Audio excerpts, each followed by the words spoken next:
Bonjour à tous et à toutes, je suis Hélène du site La Chasse aux Jeux. Aujourd'hui, je voudrais vous présenter cet escape game. C'est une escape box Toy Story, mais où sont passés les jouets? C'est pour des enfants entre 4 et 7 ans, c'est de 2 à 5 joueurs, et il faut absolument un maître du jeu. Alors en fait, moi j'ai étudié donc ce jeu avant de faire un escape game pour mon fils de 6 ans pour l'anniversaire. Et j'ai trouvé que ça manquait de quelque chose. Il fallait en plus toujours le maître du jeu qui dise comment ça se passe. Donc en fait, il y a plusieurs cartes. Il faut que le maître du jeu cache toutes les cartes et les enfants doivent les trouver, les trier.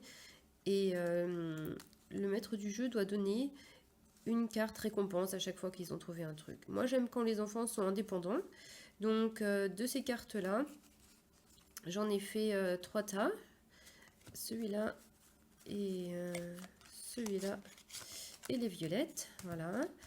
Je les ai extraites et bon, je les ai en fait mélangées aussi. J'ai mélangé que celle-là et celle-là, je les ai laissées dans le paquet. Je m'en suis pas servi. Donc, de ces tas-là, j'ai fait le jeu de Memory. Donc là, c'est un jeu basique de Memory. En fait, il n'y a pas beaucoup de cartes. Il faut donc bien regrouper les étoiles ensemble et les planètes et les fusées. Et on se retrouve avec la Lune. Alors moi, pour pouvoir l'adapter à mon jeu, j'ai imprimé ces cartes-là, je les ai passées dans mon imprimante et j'ai imprimé les 4 cartes différentes. J'y ai mis des lettres. En fait, moi j'ai utilisé plutôt des chiffres pour cet escape game-là, mais on peut aussi utiliser des lettres si vous voulez à la fin de votre escape faire un code avec un mot pour trouver une autre place, un autre lieu. Moi, j'avais un code à 3 chiffres à ouvrir, enfin les enfants.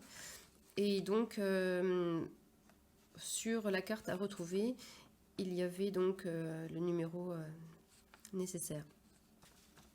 En sachant que j'ai caché une des cartes en plus, une des cartes de ce paquet-là, je l'ai cachée dans un petit jeu. Voilà, je vous fais voir la vidéo.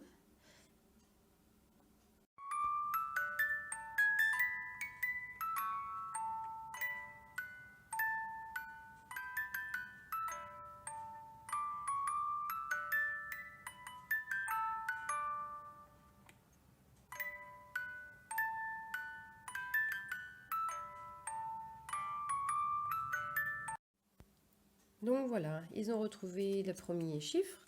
Maintenant, il y avait un deuxième à retrouver. Donc de ces cartes-là, il fallait qu'ils les ordonnent. Ça a été un petit peu plus difficile parce que le symbole derrière, on ne le voit pas très bien tout de suite, il saute pas à l'œil, mais après, c'est bien clair.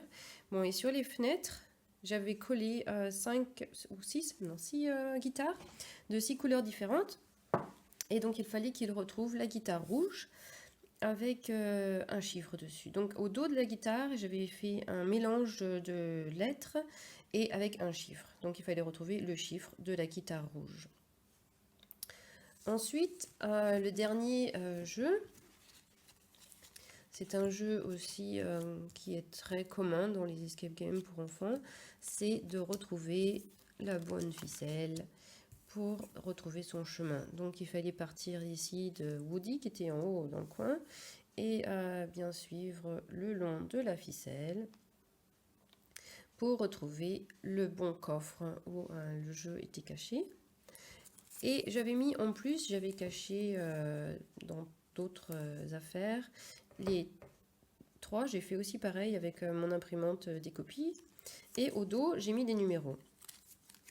Et donc, grâce au numéro, on pouvait retrouver le dernier code.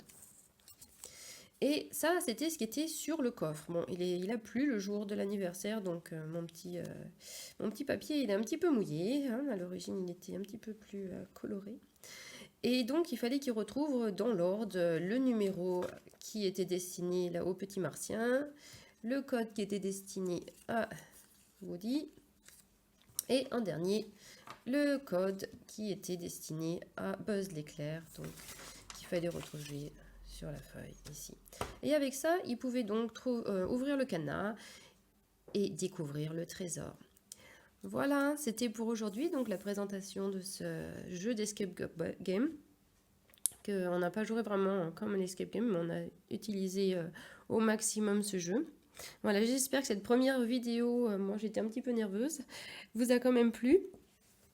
Et je vous retrouve à bientôt. Je vous souhaite de bons jeux. Salut!